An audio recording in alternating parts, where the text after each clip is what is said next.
les lieux qui ne sont pas indispensables à la bonne marche du pays sont fermés. Un an qu'il n'a plus touché ses platines, DJ dans une boîte d'Aix-en-Provence. À partir de lundi, toutes les salles fermeront leurs portes dans les zones rouges. Les établissements recevant du public resteront fermés 3 semaines de plus. Nous allons donc pouvoir retrouver le plaisir d'être ensemble, mais aussi de nous divertir, de nous cultiver. Nous allons retrouver notre art de vivre, notre goût de la liberté. En somme, nous allons retrouver pleinement la France.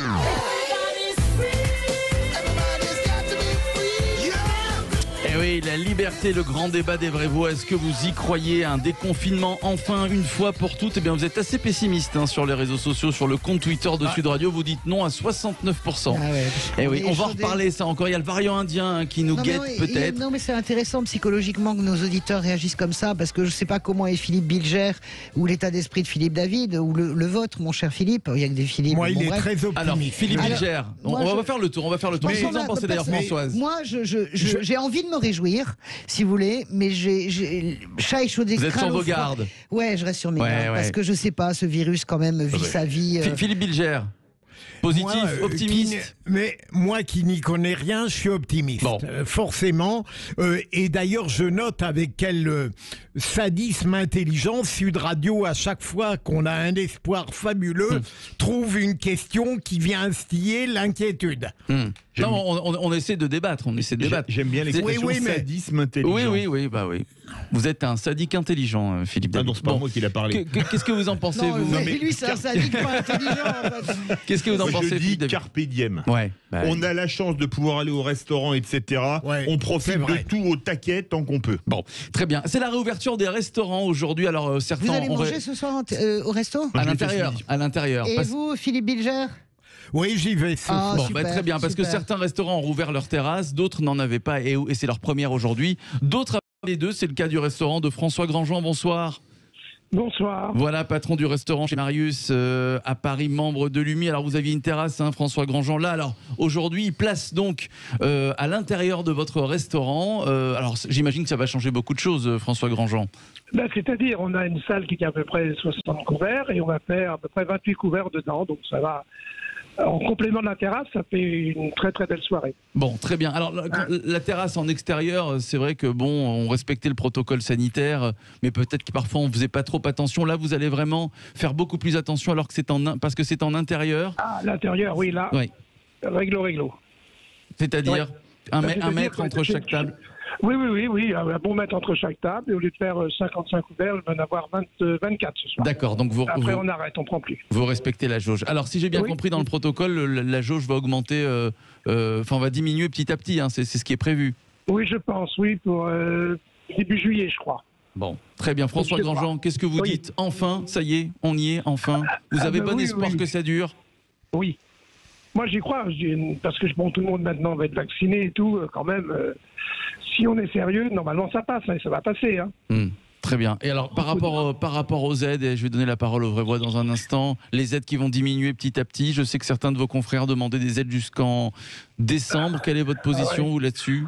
Écoutez, moi, les aides jusqu'à maintenant m'ont permis de survivre pendant ces 6 mois et demi. Oui. Et j'ai eu la chance, je crois que ça continue encore jusqu'à fin juillet, un truc comme ça, je crois, avec des réductions peut-être après, je sais pas. Enfin, disons que ces 6 mois et demi là sont passés grâce aux aides. Et puis on a recommencé, nous, le 19 mai, là. Et ça tapait très fort. Et là, on est complet en terrasse, et puis on fait 25 couverts à l'intérieur, point à la ligne. Oui, c'est vrai que Françoise de Gois, ils auraient pu peut-être ouvrir l'intérieur un peu plus tôt, vous pensez? C'est un peu trop tard, là, juin? Peut-être, je sais pas. Peut-être, ouais. Moi, je sais pas. Je pense que il vaut mieux piano, Vassano. Soyons prudents. Je suis content parce que les gens qui vont être installés vont être très bien installés, confortables, ou bien. Bon, en tout cas, votre restaurant, c'est chez Marius. Voilà, on est à Paris, c'est à Paris. Oui. Philippe Bilger, voilà, si un soir vous très bon restaurant. Ah ben voilà, vous y avez très déjà bon été. Restaurant. Bon, très bien. Ah oui, absolument. Merci à vous. Mais j'espère que Philippe David n'y va pas ce soir. Pourquoi donc? Non, pourquoi vous voulez l'empêcher d'aller au restaurant? Il ne veut pas me croiser au restaurant. Je connais, il est capable de dire des propos fielleux à mon endroit. Merci à vous, François Grandjean. Merci à vous. On vous souhaite bon courage pour ce soir. Et puis surtout, on croise les doigts, on espère que ça va durer. Parce que dites-moi, il paraît, faisons un peu de promo, il paraît que chez Marius, c'est délicieux sur le plan du poisson. Oui, oui, oui. Oui. Ah oui. Bon. Oui, vraiment. Quel est le plat du jour, tiens, par exemple, ce soir? Quel est le plat du jour? Nous, en ce moment, on a des dorades royales avec l'encre de sel. Ça, c'est On bon. a des mi-cuits de thon à l'huile d'olive. Ah oui, c'est on bon, a ça, c'est des pavés turbo, des sols. Et- Attention, et je crois que du Philippe Saint-Pierre. David est Attention, en train de Philippe changer David, d'avis pour ce Venir, soir. c'est bien. Non, j'ai proposé Et à Philippe madame Saint-Pierre, d'aller il a dit. dîner dehors, bah dit oh non, pas ce Merci, soir. allez, Alors, merci à vous, François Et c'est Grandjean. moins mitterrandien que le Divellec. Merci François Grandjean. oui, bah, le à Divellec, c'est tout bientôt simplement et bon, bon tu sais. courage donc pour vos couverts ce soir, vos 28 couverts en intérieur. Bravo. Laurent Simon-Jean est avec nous, bonsoir. Bonsoir. Bonsoir, monsieur Simon-Jean, gérant de la salle de sport, le Alors- Mia Beach Club, c'est à Saint-Germain-les-Corbeilles. Alors, vous avez une particularité, Laurent Simon-Jean, c'est que dans votre salle de sport, il y a une star. Il y a Comme une dans star, n'importe il y a une célébrité qui court, enfin qui courait, puisque vous avez fermé depuis un an, c'est Philippe David. Oui. Est-ce Bon, que c'est alors, vrai ou pas? Laurent, alors Oui. non, je veux que vous Fidèle parmi les fidèles. je veux que vous juriez sur l'honneur Ah bon? devant tous les auditeurs qui nous il était écoutent vraiment régulier. que Il était Philippe vraiment David, régulier. Décroisez Et les pieds, assidu. décroisez les pieds. on parle bien décroiser les Du doigts, même. on parle Le seul bien et le même du et type l'unique. qui a des abdos au niveau du ventre et qui est chauve avec des lunettes en écaille. C'est bien le même mec. Oui, tout à fait. Bon. C'est lui. Bon, Très alors bien. maintenant que On nous avons l'attend. résolu ce problème, il est comment alors en survêtement? Enfin, je veux dire, c'est quoi ses exploits en fait? Il court à combien? Un On avait kilomètre heure? commencé. Oh non, on avait bien commencé. Puis Ouais, bah, ce oui. fameux Covid est arrivé malheureusement. Bon, vous allez retourner, tiens, J'avais les Arrêtez abdos de de tenter les Schwarzenegger, auditrices. maintenant ils sont comme Stallone. à peu vous près. allez retourner, non mais trêve de plaisanterie et après on reparle Oui. sérieusement. Vous allez retourner, Oui. Philippe Ah bah, bien David, sûr. au Bien Miami, au Miami Beach Club. Bon, Bien très sûr. bien. Alors, Laurent Salut Simon- Laurent d'ailleurs. Laurent Il y aura Simon-Jean, trop de monde. comment ça va se passer? Tiens, la réouverture, comment ça s'est passé? Est-ce qu'il y a un protocole spécial? Est-ce qu'on va devoir courir? Est-ce que Philippe David va devoir courir avec son masque? Oui, non, à l'intérieur, le masque, une fois qu'on est sur les différentes machines, on peut retirer le masque pendant l'effort, ce qui est logique et normal parce que pour ventiler, c'est très désagréable et c'est pas conseillé. Mais c'est une fois qu'on est sur les machines, hein, bien entendu. Donc on a espacé, on a condamné un tapis sur deux, des elliptiques, pareil, de la même manière. Et le gel, comme d'habitude. Pour l'instant, on va donner les cours collectifs à l'extérieur. On a la chance d'avoir un espace vert derrière. Et puis, aujourd'hui, ça a été une reprise légère. Oui, bah, C'est ce qui s'est- faut que c'est les, ce qu'il y a eu faut un que les peu gens reviennent partout, hein. petit à petit. Bah oui. Voilà, oui. exactement. Vous avez Il y a perdu vraiment- beaucoup d'argent. Oui, franchement, oui, on a perdu. Là, alors d'aujourd'hui, quand même, au bout de, ça fait quand même depuis octobre qu'on est fermé. On recevait 100 personnes à peu près régulièrement parce que c'était sur prescription médicale. Il y avait que les athlètes de haut niveau, les forces de l'ordre, les militaires, enfin que ces Philippe corps de David. métier. Non mais par contre Laurent, si tu veux vraiment faire de l'argent et des entrées payantes, moi je te propose de faire venir Philippe Bilger pour une démo d'haltérophilie. Je peux te Oui, garantir exactement. que c'est impressionnant au développé couché. Ils vont revenir, C'est ils vont monstrueux. tous revenir. Non mais au niveau de l'argent, Depuis que Françoise a fait la publicité de Philippe David, il y aura un nombre d'admiratrices qui viendront dans votre salle. Ça va être fabuleux. Françoise. j'ai une question. En réalité, est-ce que vous faites partie des gens qui sont quand même assez rares, il faut le dire sur la masse, qui sont passés entre les trous de la raquette sur les aides? Est-ce que ça a bien fonctionné pour vous ou pas? Non, du tout, on n'a pas eu les aides de l'État. Et c'est Pourquoi? là où c'est une difficulté. On avait un petit delta de TVA. Et à partir de là, on rentrait pas dans les clous. Donc j'ai fait des demandes à Bercy, sous conseil de personnes de l'administration. Et malheureusement, ça n'a pas marché Ils du vous ont tout. pas accordé un délai, Non, une du gentillesse? tout. Ouais. Rien du tout. Et Donc, le on m'a dit prêt on m'a dit de garanti? Ouais. Oui, tout à fait. On m'a dit de m'accrocher, que peut-être au sortir de ça, il y aurait d'autres solutions. Donc c'est pour ça que je me bats. Et je me suis toujours battu pour ma clientèle, parce que c'est une salle de sport familiale chez nous. Je suis un indépendant. Je n'ai pas les gros groupes, on n'a pas les mêmes moyens. Donc, par respect et pour les adhérents, il y a quelques adhérents qui nous ont toujours soutenus, malgré qu'ils ne venaient pas pendant toute cette période. Donc, on se doit de se battre pour ses adhérents et pour son projet, quoi. Je suis passionné. Donc, faut se battre jusqu'au bout et puis on verra. Et puis, on a quand même peur, comme beaucoup de collègues. C'est triste à dire. On fait une ouverture, mais on est déjà dans la peur de la rentrée de septembre, parce que nous, ça nous a marqué. C'est un cauchemar. Et comme on voit un peu le ressenti qu'il y a un peu dans toutes les salles et un peu chez tous les commerçants, c'est vraiment ça. On a peur de septembre, quoi. Donc nous, on ouvre en juin. Il nous reste 2 semaines et demie. Vraiment. Les juilletistes vont partir en vacances. Après, il y a les autistes. Oui, oui, la vraie rentrée, c'est septembre, hein, finalement. Voilà, la vraie rentrée, c'est septembre, exactement. Et septembre, si ça recommence, on fait une mauvaise pub des salles de sport, ça va être très, très, très, très compliqué. Déjà, ça l'est déjà aujourd'hui. Laurent Simon-Jean, donc gérant de la salle de sport Miami Beach Club à Saint-Germain-les-Corbeilles, c'est en région parisienne. On a bien compris que vous avez perdu de l'argent. Donc arrêtez de faire des réductions à Philippe de la Vitte. Faites-le payer plein pot. Hein. Il y a déjà 50 réservations pour aller voir Philippe Bilger faire des haltères. C'est incroyable. Merci à vous, Laurent Simon-Jean. Pessimiste et pour cette rentrée de septembre, beaucoup avec ce variant indien. Qui inquiète, même Olivier Véran a expliqué qu'il regardait ça d'un œil. Excusez-moi, Delfrécy, faudrait mieux qu'il se taise. Il n'y a pas que Delfrécy. En particulier lui, parce qu'il casse le moral à tout le monde. Alors parfois, il faut éviter de casser le moral. Philippe, c'est pas vrai. Il a rien à voir. C'est un optimiste béat par rapport au professeur Pialou. Ouais. Ouais. Bon, c'est vrai qu'en Angleterre, François en Angleterre, le variant indien. Honnêtement, il fait des ravages.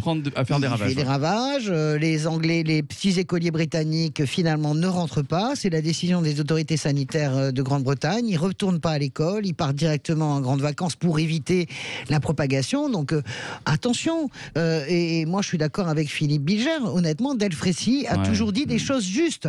Ce qu'on lui a reproché, c'est de les dire avant et donner le sentiment de faire pression sur le gouvernement. Mais ça, c'est pas le sujet. Il a toujours été clair. Et force est de constater que, contrairement à ce qu'on dit, Delfrécy s'est jamais trompé. Il n'est pas sur les prévisions délirantes ou de l'INSERM ou de Pasteur, etc.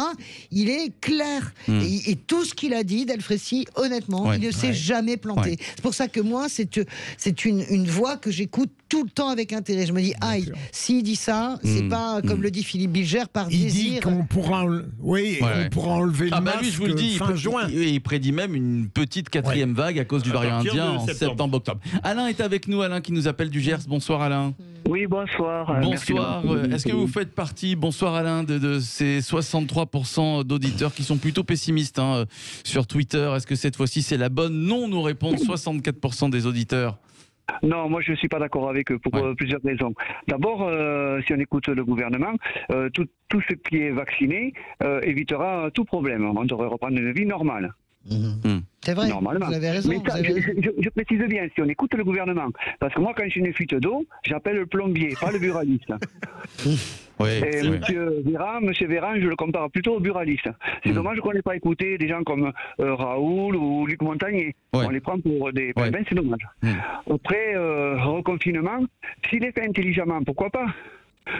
Parce que si on... pour l'instant, il a l'air d'être... Il est intelligent, le déconfinement, pour l'instant. C'est en plusieurs étapes. On a été extrêmement prudent. On n'a pas fait comme le 11 mai dernier.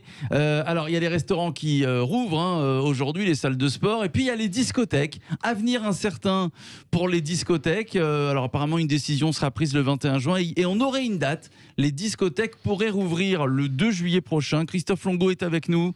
Bonsoir. Bonsoir. Bonsoir à vous, Christophe Longo, président du collectif des discothèques PACA Corse, ex-patron de la Joya, voilà, c'est à Aix-en-Provence.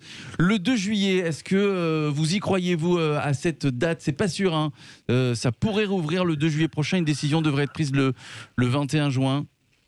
A priori, vous êtes encore prudent? Voilà, on est encore prudent, mais on y croit. Il faut être prudent, mais on y croit. Je pense que le gouvernement nous a entendus. Et il faut qu'ils nous fassent confiance. De toute façon, on est des professionnels, on est capable d'encadrer la fête en toute sécurité. Parce que sans nous, la fête aura quand même lieu, il ne faut pas se leurrer.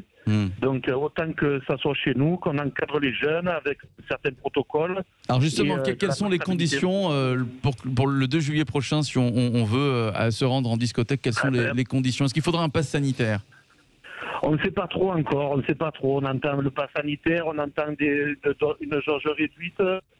On ne sait pas trop exactement ce qui se profile. On attend de leur proposition. Une chose importante, c'est qu'il faut savoir, c'est qu'il faudra continuer quand même à aider les clubs qui n'auront pas les capacités d'ouvrir avec les contraintes qui nous seront imposées. Oui.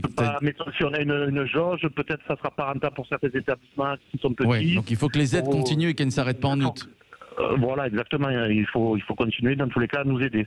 Bon, très bien. C'est une bonne nouvelle, Françoise de Gois, Philippe Bilger. Ça y est, la vie reprend avec l'ouverture enfin des discothèques. Ils ont tellement Surtout souffert. les discothèques, ça fait depuis mars de l'an dernier, presque un an et demi. Presque un an et demi, oui. C'est violent pour les discothèques. Ouais. Honnêtement, je pense qu'ils ont été d'une patience angélique, en voyant surtout, et ça vous me contredirez pas, je pense, monsieur, en voyant toutes les fêtes sauvages en fait qui se sont multipliées cet été, alors que ces fêtes-là auraient très bien pu se dérouler. Elles avaient aucune garantie évidemment sanitaire et elles auraient très bien pu se dérouler chez vous.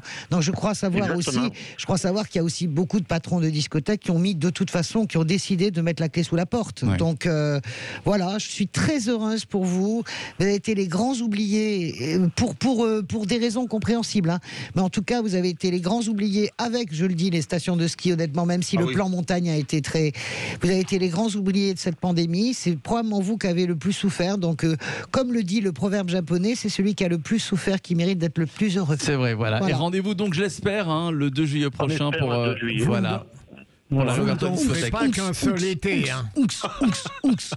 Vous pouvez embaucher Françoise de Gois comme DJ. Elle n'aura aucun matériel, elle ne coûtera pas cher. Elle fait tout avec sa bouche. Moi, je l'ai vu danser, c'est Olivia Newton-John dans Grise. Mais pourquoi est-ce que tu as toujours besoin de tirer les pompes des gens?